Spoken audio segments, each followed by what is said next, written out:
नमस्कार, मी प्राध्यापक S S Jadhav, भारतीय विद्यापीठ college of engineering Kolhapur diploma या ठिकाणी मी प्रथम वर्ष डिप्लोमा इंजिनिअरिंग प्रवेश प्रक्रियेमध्ये समुपदेशक म्हणून काम पाहतो आहे. या डिप्लोमा इंजिनिअरिंग प्रवेश प्रक्रियेमध्ये दिनांक 2 जुलै 2025 रोजी तात्पुरती गुणवत्ता यादी लागली. आपण सर्वांनी ती पाहिली असेल. दिनांक 3, 4, 5 जुलै यामध्ये आपल्याला त्याच्यामध्ये दुरुस्ती काय असेल गुणवत्ता यादीमध्ये, तर ती दुरुस्त करण्यासाठीचा अवधी दिला होता. त्याप्रमाणे आपण कार्यवाही केली असेल आणि सगळ्यांची जी अंतिम गुणवत्ता यादी आहे ती आज 7 जुलै 2025 रोजी DT वेबसाईटवरती आपल्याला ते पाहता येणार आहे.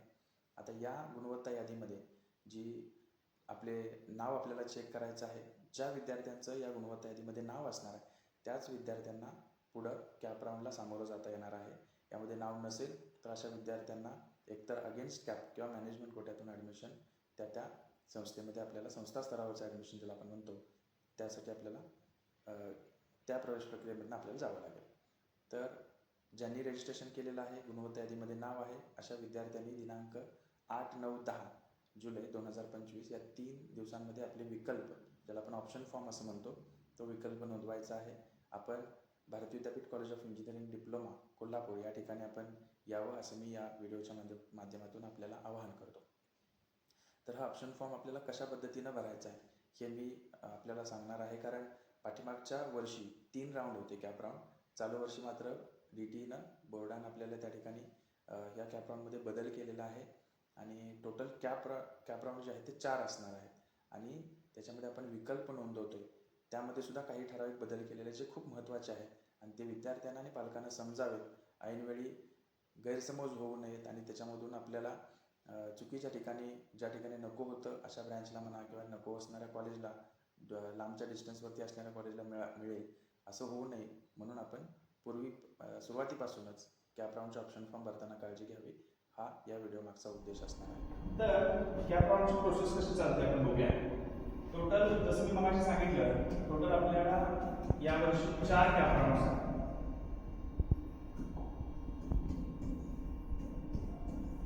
त्याच्यामध्ये ज्यावेळी तुम्ही उद्या 8, 9, 10 या 3 दिवसांमध्ये कॅप राऊंड ऑप्शन्स तुम्ही भरायला जाणार आहात, तर पहिल्या कॅप राऊंडला तुम्ही ऑप्शन भरताय.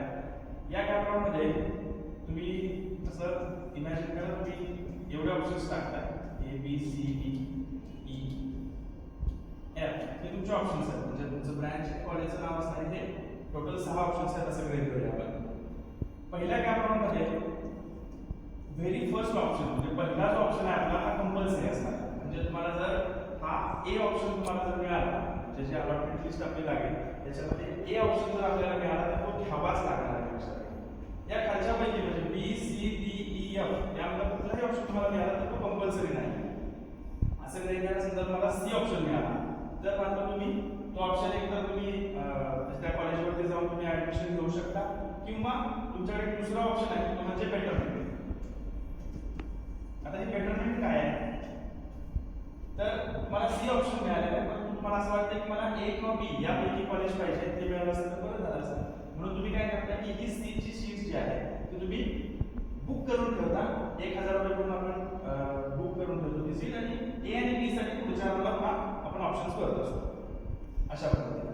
तर मी आता जसं सांगितलं त्याप्रमाणे एकदम पहिला ऑप्शन मिळाला तर तो घ्यावाच लागेल, नाही घेतला तर तुम्हाला दुसऱ्या, तिसऱ्या, चौथ्या राऊंडसाठी ऑप्शन फॉर्म भरता येणार नाही. तुम्ही या प्रोसेसमधून बाहेर जाल. B पासून पुढे जर ऑप्शन मिळाले तर मात्र काही हरकत नाही. तुमच्याकडे 2 ऑप्शन आहेत, एक तर तुम्ही जाऊन बेटरमेंट करा किंवा काहीही केलं नाही तरी चालेल, दुसऱ्या राऊंडला तुम्हाला पुन्हा फ्रेश ऑप्शन फॉर्म भरावे लागणार. ठीक आहे. आता फर्स्ट राऊंड झाला, सेकंड राऊंड, आता इथून पुढचं सगळ्या राऊंडचं शेड्यूल मी ग्रुपवरती ऑलरेडी शेअर केलेलं आहे. आता ज्यावेळी दुसऱ्या राऊंडचा ऑप्शन फॉर्म सुरू होतील त्यावेळी सुद्धा बोर्डाने एक मुदत दिलेली आहे. त्या मुदतीच्या आत तुम्ही मोबाईलवरून भरू शकता ऑप्शन फॉर्म किंवा तुम्ही नेट कॅफे जाऊन भरू शकता किंवा कुठल्याही जवळच्या पॉलिटेक्निक वरती ज्या ठिकाणी तुम्ही रजिस्ट्रेशन केलेलं आहे त्या ठिकाणी तुम्ही ऑप्शन फॉर्म भरू शकता. आता ज्यावेळी तुम्ही दुसऱ्या राऊंड ऑप्शन फॉर्म भरताय त्याच्यामध्ये पहिले 3 ऑप्शन्स जे आहेत ते कंपल्सरी असतात. पहिले 3 म्हणजे इथं जसे तुम्ही ऑप्शन्स भरलेले आहेत A, B, C, D, E, F वगैरे असे ऑप्शन तुम्ही भरले असेल सगळे त्या. आता मी एवढे 6 ऑप्शन घेतो म्हणजे 6 ऑप्शन भरले पाहिजे असं अजिबात नाही. तुम्ही कमीत कमी एक जास्तीत जास्त 300 ऑप्शन्स भरू शकता, माहिती असू दे. परंतु आपण जे ऑप्शन भरतोय ते आपल्या जवळचे किंवा ज्या ठिकाणी ऍडमिशन मिळेल त्या ठिकाणी आपण ऍडमिशन घेऊच अशा ठिकाणचे ऑप्शन तुम्ही टाका. तर तुम्ही गृहीत धरा की समजा 6 ऑप्शन तुम्ही टाकलेले आहेत, यामध्ये पहिले 3 जे आहेत A, B, C यापैकी जर कुठला मिळाला समजा तुम्हाला बी मिळाला तर तो तुम्हाला घ्यावाच लागेल. म्हणजे पहिल्या 3 मध्ये ऑप्शन तुम्हाला मिळालेला आहे. कंपल्सरी तुम्हाला तो घ्यावाच लागेल म्हणजे त्या कॉलेजमध्ये जाऊन तुम्हाला ऍडमिशन म्हणजे काय असेल ते डॉक्युमेंट सबमिट करून फी भरून तुम्हाला ऍडमिशन घ्यायचं आहे. समजा तुम्हाला या डी ई किंवा एफ यापैकी कुठल्याही अलॉटमेंट झाली या डी ई एफ पैकी कुठल्याही कॉलेज तुम्हाला मिळालं किंवा ब्रँच मिळाली तर तुम्ही त्या कॉलेजवरती जाऊन ऍडमिशन घ्यावंच असं कंपल्शन नाही आहे. तिथेही तुम्ही हा बेटरमेंट ऑप्शन चूज करू शकता. समजा जसं की तुम्हाला एफ ऑप्शन मिळालेला आहे तर तो ऑप्शन तुम्ही बुक करून ठेवून पुढच्या राऊंडसाठी तुम्ही जाऊ शकता. कारण एफ हा ऑप्शन पहिल्या 3 मध्ये नाही. ठीक आहे. पुन्हा तसंच सेकंड राऊंड कंप्लीट झाला, थर्ड राऊंडला पुन्हा तुम्ही पहिल्या 3 मधला ऑप्शन दुसऱ्या राऊंडला तुमचा नसल्यामुळे पुन्हा तुम्ही तिसऱ्या राऊंडला तुम्ही फ्रेश ऑप्शन्स भरणार आहात. तिसऱ्या राऊंडला मात्र पहिले 6 ऑप्शन्स कंपल्सरी असणार आहे.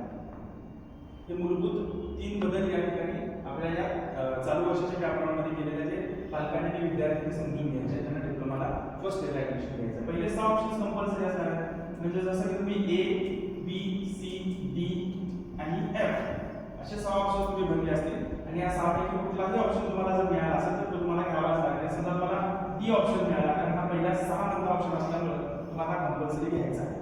समजा तुम्ही एफ नंतर जी आणि एच असे दोन्ही अंकी वाढवून खाली 2 अंकी ऑप्शन तुम्ही ऍड केलेला आहे असं गृहीत धरा.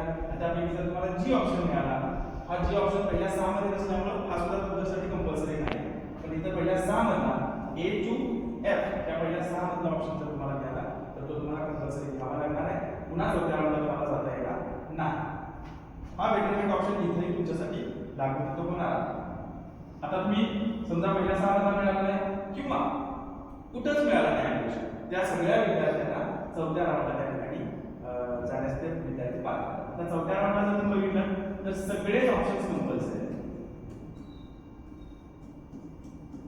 ऑल कंपल्सरी समजा कुठलाही ऑप्शन म्हणजे तुम्ही A B C D E F G कितीही तुम्ही ऑप्शन्स इथे देऊ शकता. जसं मगाशी म्हटलं तुम्हाला याच्यात कुठलाही ऑप्शन मिळाला तर तो आपल्याला कंपल्सरी घ्यावाच लागणार आहे कारण हा शेवटचा राऊंड आहे आणि हा शेवटचा राऊंड असल्यामुळे कुठला ऑप्शन मिळाला तर आपल्याला कंपल्सरी घ्यावा लागणार. ही प्रोसेस जी आहे टोटल ती आपली अशा पद्धतीने चालणार आहे. शेड्यूल मी ऑलरेडी या ग्रुपवरती शेअर केलेला आहे. याच्यामधूनही तुमचे काही डाऊट्स असतील तर मी या व्हिडिओच्या एंडला तुम्ही कमेंट बॉक्समध्ये तुम्ही याच्याविषयी तुमच्या शंका असतील त्या टाकू शकता जेणेकरून पुढच्या व्हिडिओमध्ये मला त्याचा अंतर्भाव करता येईल.